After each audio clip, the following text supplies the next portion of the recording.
Well, I was watching Hersey Ali on, I believe MSNBC on some horrible show that nobody would ever watch. I was watching it on YouTube, and I certainly never would have watched it if Hersey Ali wouldn't have been on there. But you know, uh, she is the filmmaker that made the film Submission, directed by Theo Van Gogh, that talked about the abuse that women suffer under in Muslim cultures. And for those of you that don't know, Theo Van Gogh was murdered, brutally murdered, on a street in broad daylight after the release of the film uh, by a Muslim uh, because they felt like the content of the movie was offensive. And on Theo Van Gogh's body was pinned with a knife a letter left by the killer, and the letter was addressed to Hersey Ali. Uh, she was a producer and filmmaker, and she since left the Netherlands, where she was living at the time when she made the movie, and come to America. So I got to looking up some material on her and just watching some interviews that she's done. And she's on this show on MSNBC that's horrible, that nobody watches. And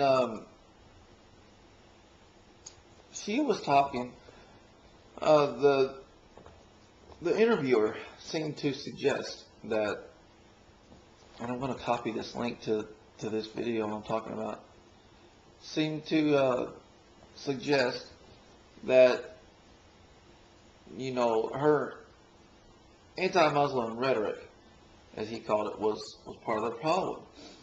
And he began to point out all the problems that he felt there were with America. And one thing he mentioned was, you know, he says, do you realize that in this country, people believe that there's been an election stolen, and, you know, you can ascend to power and wealth in this country, or power rather, if you are incredibly wealthy. And he begins to talk about all these problems. And, you know, I love her response because it kind of puts into context the frame of reference that we're dealing with. And she talks about how, you know, he's grown up in freedom, and these issues seem so great to him. But she says, I haven't grown up with the luxury of freedom. I know what it is not to even have democracy, not to even have liberty. And so, yes, America is still great to me. You know, and I love, or I identify with that a lot, not because I've grown up in places where there weren't liberty. I've always been here in the United States, but because, you know, it puts a frame of reference on it that most Americans don't have.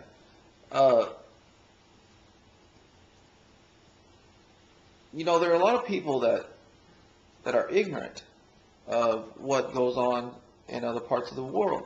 And Americans are very bad about this. We're accused of being arrogant, ignorant, geocentric, and for in many instances,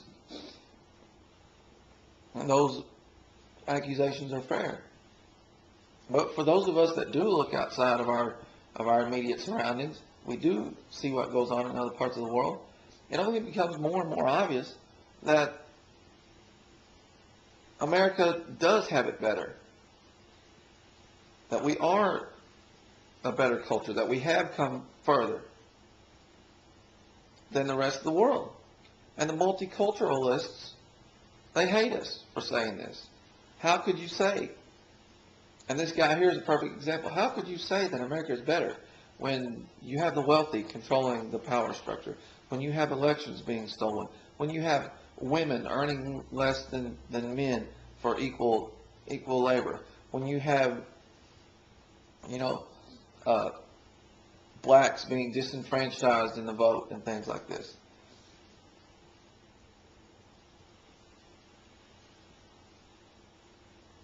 And it makes you think. It makes you want to kind of slap these people into reality and say, look, guys, in other countries, the debate is not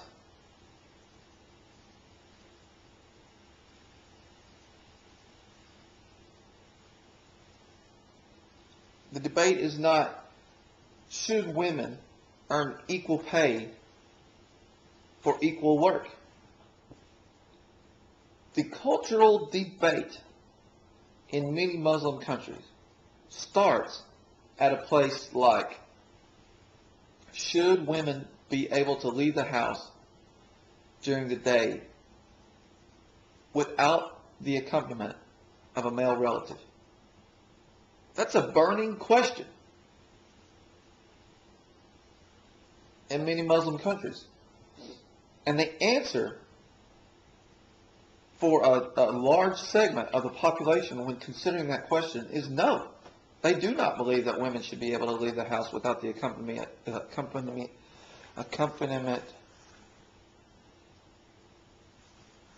of a male relative.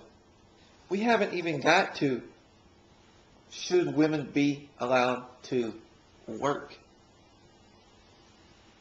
We haven't even got to that point in many places. Okay, let's say they cross that hurdle. Yes, women should be allowed to leave the house without being accompanied by a male relative. That would be a big hurdle. Okay, but let's say they got there. Then the next thing they have to consider is, should women be allowed to work? That's another huge hurdle.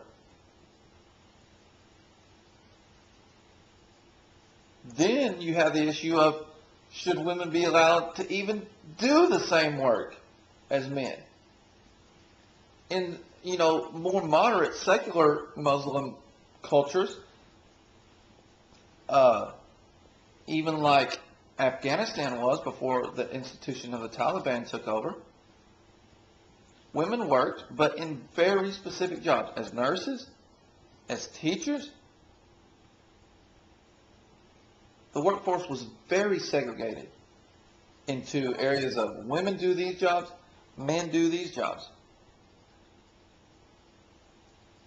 Now, these countries would love, or I would say those that want democracy and equality in these countries, it would be great for them to simply be having this debate, should women be paid the same amount as men for equal work? Because see, once you even accept that women should be able to do the same job as a man, then there's going to be a great debate, should they even be paid? Some cultures will take it all the way to, yes, men and women can do the same job. But then there is a debate. It is not sure in the minds, in the prevalent thinking of that culture, should they be paid the same when they do the same work. In America, we have an outcry, an outrage, because it is assumed that women can be in the workforce, that women can do the same job as a man, and that women should be paid the same as a man when they do the same job as a man. Those are taken for granted, those concepts. We assume those things. And thank goodness we do. But do the multiculturalists and those that want to call Americans arrogant and point out all the problems in American culture, do they not understand that other cultures are still struggling with these basic concepts? America has advanced so far beyond where certain other cultures are on these issues. America has advanced. And we need to start realizing that.